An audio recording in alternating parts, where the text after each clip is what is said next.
Hello, I'm Ligaya Figueres, the food and dining editor for the Atlanta Journal-Constitution. I'm here in beautiful Mansfield, Georgia today as part of our Georgia on My Plate series in partnership with Kroger. We're going around the state meeting producers and growers to learn about what they do and how we can enjoy their product.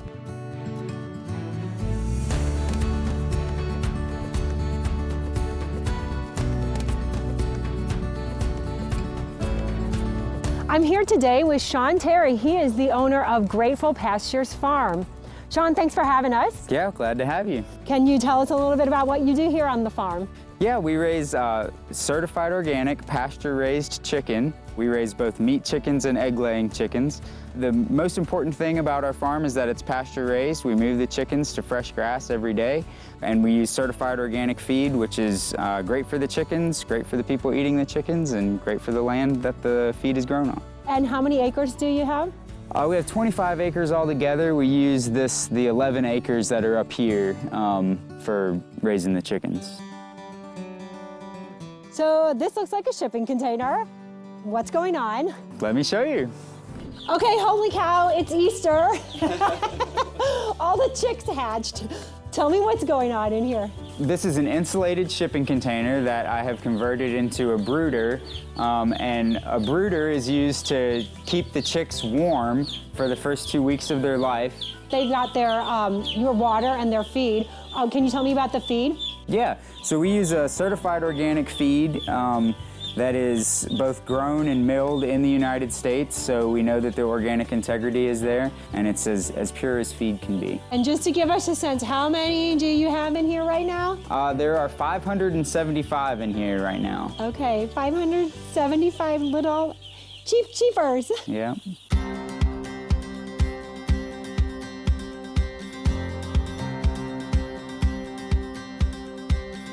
So we just saw 2-day-old chickens. How old are these chickens? These are 4-week-old chickens. We moved them out to the pasture a couple weeks ago, and now they are enjoying the grass. All right, and so this is a mobile pasture. Tell me how this works. So the mobile pasture shelters are moved one length every morning.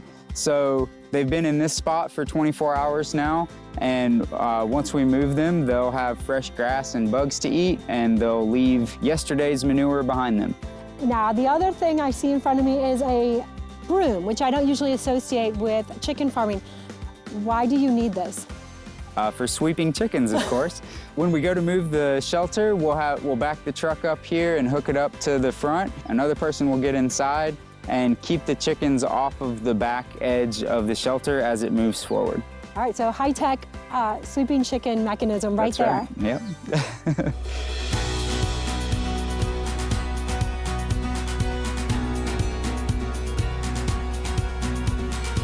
So these are broilers you're raising. Can you tell me about the next steps once they leave the farm? Yeah, so we have to get them processed so that they can be used in your kitchen. Right now, there are no processing facilities open to independent poultry growers like myself in the Southeast. And so we load the chickens up at night to prevent stress on them, and then I drive overnight to the processing facility in Kentucky, and it takes them 2 days to package everything up. Then I load it up on dry ice and bring it back with me.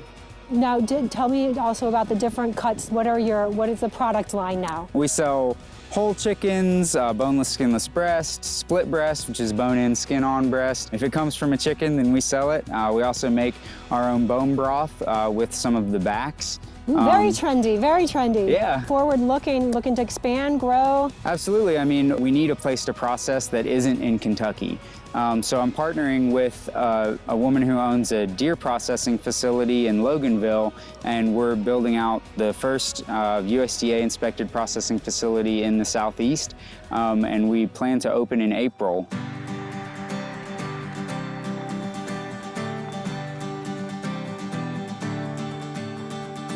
So Sean, you raise chickens for meat, but you also raise them for their eggs. Tell me about the laying hen side of your production here. So we raise about 250 egg-laying hens, and we also rotate them to fresh grass on a regular basis. So we move them once a week. We'll move the roost house structure, the nest house structure, and the fencing to allow them to have more space. So Sean, farm fresh eggs, why are they different colors? I have no idea, but they taste great. Fair enough.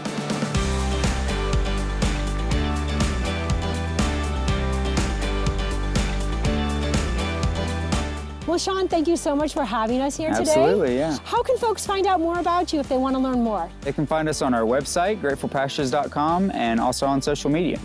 And thank you for joining us on our tour of Grateful Pastures Farm in Mansfield, Georgia.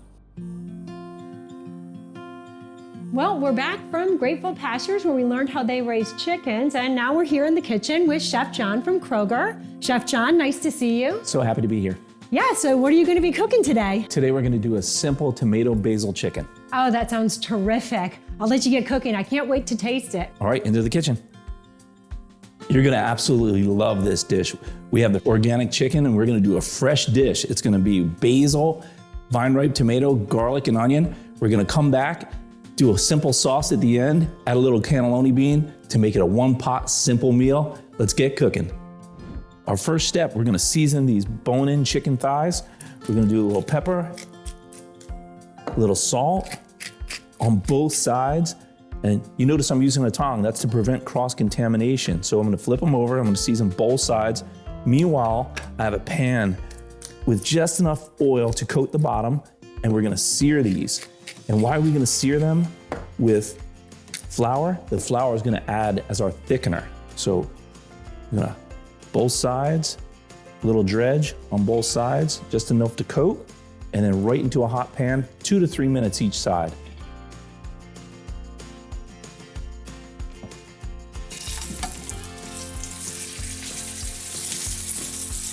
And start with skin side down. This will free us up to come over and start working on our veg. So we have our chicken searing over there. We're gonna wait 2 to 3 minutes each side and flip them over. While that's cooking, we're gonna show you some quick tips for the kitchen. You ever notice when your cutting board slides around and it's hard to get a good cut? Simple trick for you. We put wet paper towel right underneath the cutting board and it keeps it from sliding. Look at that, anchors it right down. Next one we're gonna do is we're gonna do garlic. How do I get garlic out of the entire bulb? Just push with your hand, a little weight, and twist it that way. Comes right out.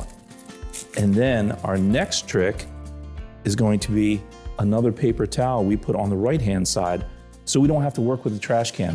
I'm working from left to right. I'm gonna sweep all the trash right onto the paper towel.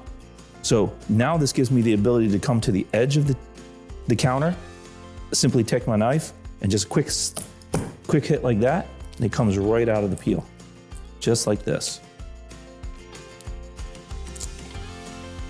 I'm not gonna slide it this way. I don't wanna ruin the blade of my knife. I'm just gonna go this way. So here's where the magic comes in. I already have a little bit of salt. I'm gonna add just a little bit of salt to the cutting board, and I'm gonna take my garlic clove and I'm just gonna mash it down.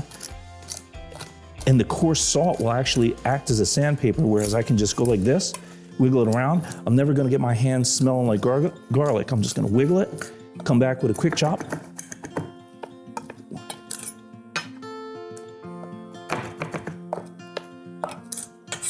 And that's garlic right there. Simple and easy. To keep basil as fresh as possible, what we want to do is just wrap it in a wet paper towel. It'll keep it nice and fresh in the refrigerator. When we're ready to use it, this is going to call for little ribbons of basil. We're just going to take the stems off. The stems are a bit woody. We don't want to have those in our dish. And we're just going to pick the biggest leaf that we have. We're going to bunch them all up and roll it up. And that'll allow us to come over and do what they call chiffonade. Keep my fingers out of the way, and it becomes little basil ribbons. All right, we have our onion and garlic. It's sauteed, looks beautiful. We're gonna deglaze. What does that mean? It's gonna take all the flavor off the bottom, and then all these liquids are gonna reduce. The more they reduce, the thicker it's gonna get. Remember, we had the flour in there from the chicken. That's gonna thicken it right up. So we add that, our chicken stock, our wine, our lemon juice, and we're just gonna bring that to a boil and let it thicken. 2 to 3 minutes, our liquid is reduced. Now we're gonna put our chicken back to warm it through. We're gonna put that in there, and then we're gonna add all the rest of the ingredients. We have our cannelloni beans we're gonna put in there. And then we have our tomato concasse, rough chop, that's all that means. And then we're gonna hit it with our fresh basil. We'll give it a stir, and we're gonna let that simmer for about 2 to 3 minutes so everything's heated through, and there's nothing left to do but plate it and eat it. So how is it? Delicious. Awesome. Chef John, thank you. And thank you. And please be sure to visit ajc.com all year long for more Georgia on My Plate stories, videos, and recipes sponsored by Kroger. Chef John, thank you so much. Thank you so much. And I can't wait to do this again. We'll see you soon.